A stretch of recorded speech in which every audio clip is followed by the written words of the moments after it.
It's Martin Rutte with William Miller. I'm a new member of the Guild. William is an old member. And so I'm going to find out, as are you, more about William. William, one of the things that people in the Guild are consistent about is that spirituality informs their work, and that they're very concerned in a lovely way about spiritual wisdom. How has spiritual wisdom come into your life? It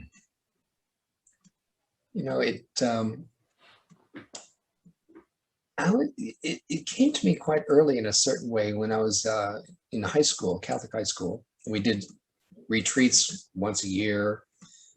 Did that during my college years, even though I was leaving my particular religion choice.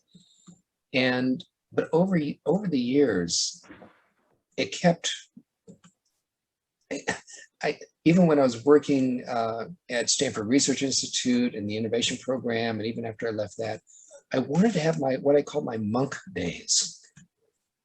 There was something about having the time for contemplation, for connection, and to even just feeling my sense in the world. And that has grown over the years and the decades. When you said I'm an old member, I didn't know which way to take that. Oh, yeah. And I'll say that one of the moments for me was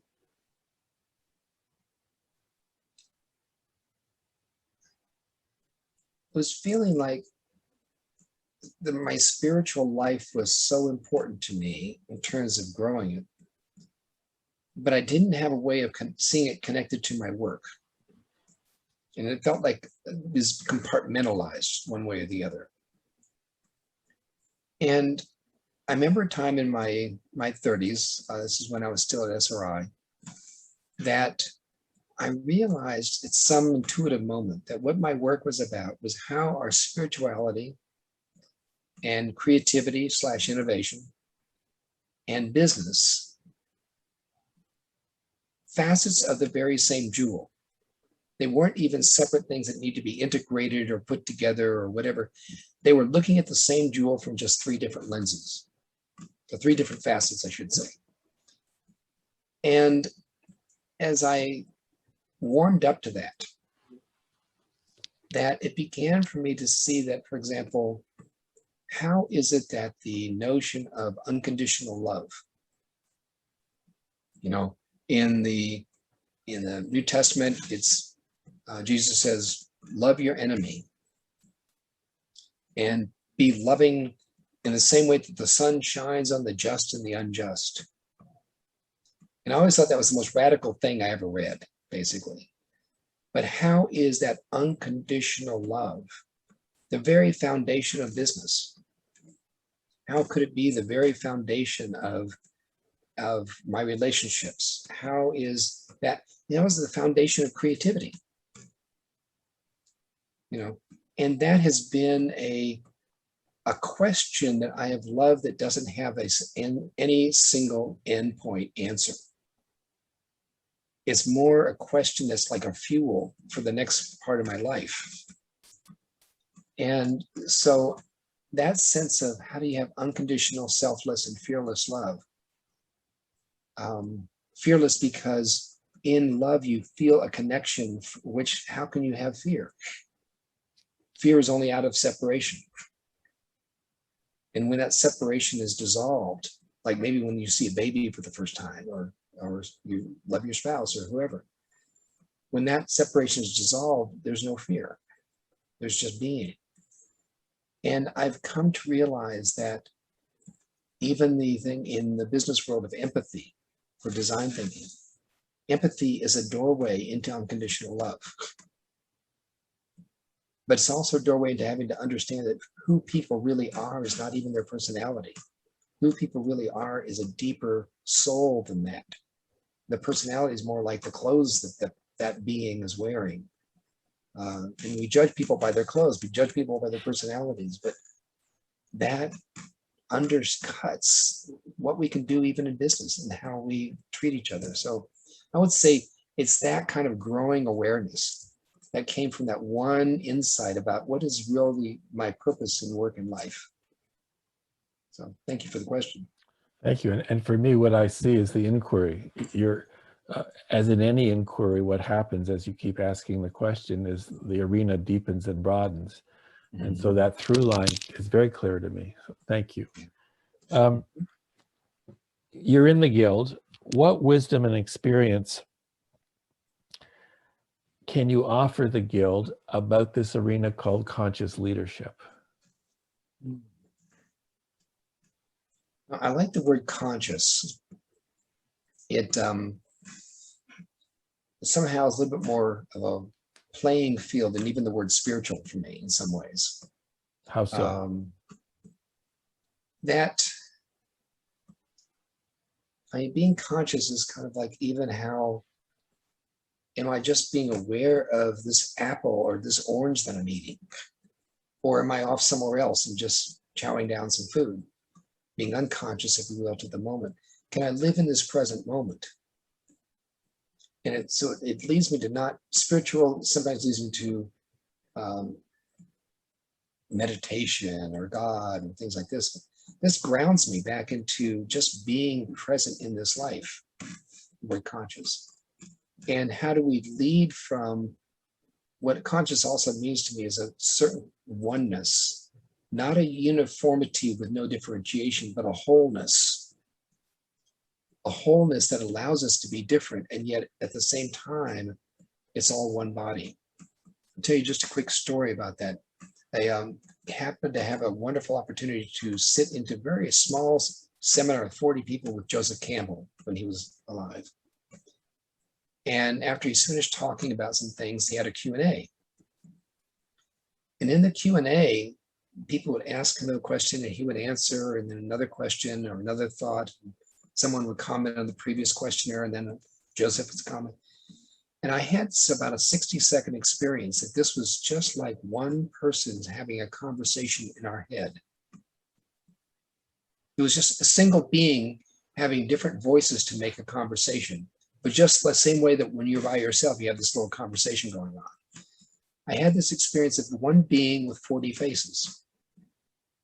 And that has stayed with me, that's the experience in a certain way of even the guild or of other places that I can be in. That how do we have the conversation, not by being separate from each other, but that we find a wholeness. And in that wholeness, the conversations, no one's going to grandstand, no one's going to puff themselves up, no one's going to put somebody else down. We're just having a conversation within our own being. And I find that is just an opening to my spiritual awareness of what I'm coming to feel is the nature of life. You know, in the answer to the first question and in the second question, there is a very clear through line. The first answer, you talked about the different facets of the same, my language, diamond. Mm-hmm. And in the second, you talk about 40 different conversations, but really one, with 40 and one being equal. So that exploration for you, that uncovering of the multifaceted diamond, that you can focus on the diamond as an entity while also being entranced with each facet. So they're very clear. Thank you. Sure. So that continuing through line, as I mentioned, what's your learning edge, your leading edge? What energizes you to keep discovering and learning? I would say, excuse me, it's a combination of this exploration of how do I grow in unconditional love, first of all. And I noticed that our language is hypnotic. Language is something that we've invented to be able to manage our separateness from the world, the separateness that we experience from our senses and from our language. And how do we learn and speak and experience from a non-dual rather than a dualistic framework? And I'll give you one brief example of this. We use words like I love you, or I love my car, or I love this and that. Subject, I, verb, and object. And the implication to me is that it's the object that's causing my experience. I don't love this person. I love this person because they are different. And yet, if I want that unconditional love, that it would say, I love. And that shines on whoever is in front of me. But wouldn't you say just love? Or just love. Yeah. And so how do I shift my experience from feeling that love is something caused to me, and therefore I have to get others to be the way I want them to be in order for me to love them? You know, it's a trap, and it's a hypnotic trap. So that's one example of what's learning me, is how to explore how would I speak from a non-dual place? What is it that how would I have to shift my normal way of personality, of thinking, of judging? And how do I shift so that's not even present in the experience?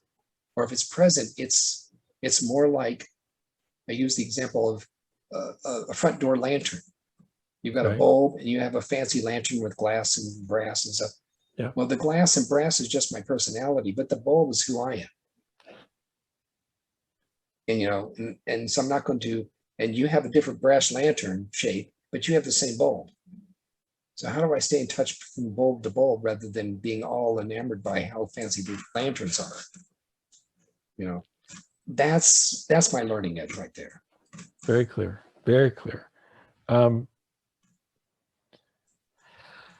What do you long for? I want to rephrase the question specifically for you. What does your soul, your divine essence, long for?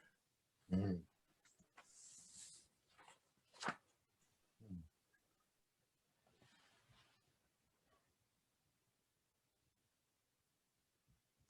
That's a really good question, because I don't have a fixed answer.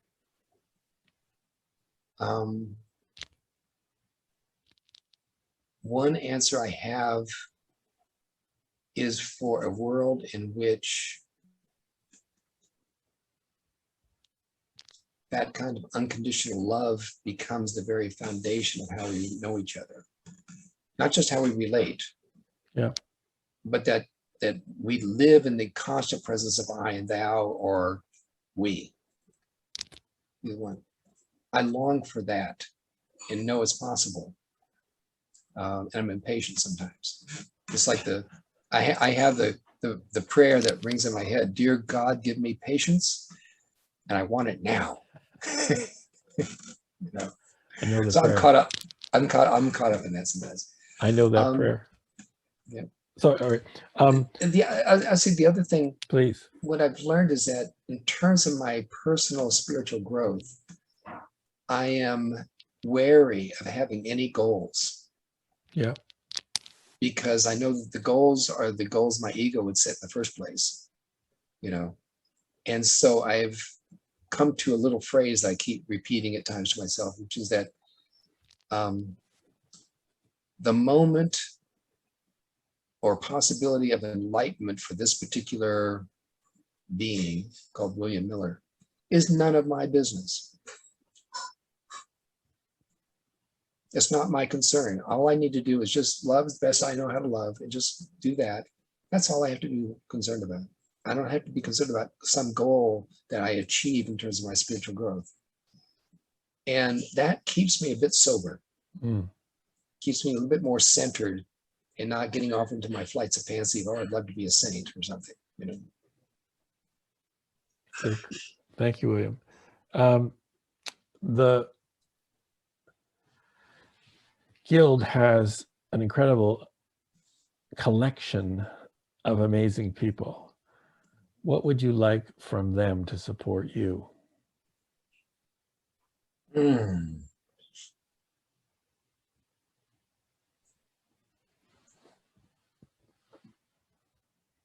good listening,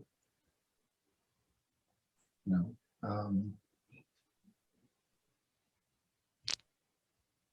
and honest differences. You know, I thrive on exploring this two-step dance, like a Texas two-step. I'm here in Texas, you know. It's like the country dance of the same but different, same but different, same but different. And to be able to hold both of those at the same time. And so in the relationships I have with people, to feel the celebration of our differences and to feel the oneness underneath that at the same time, that's what that support in that journey is what I'd like. You have it from me, for sure. Thank you.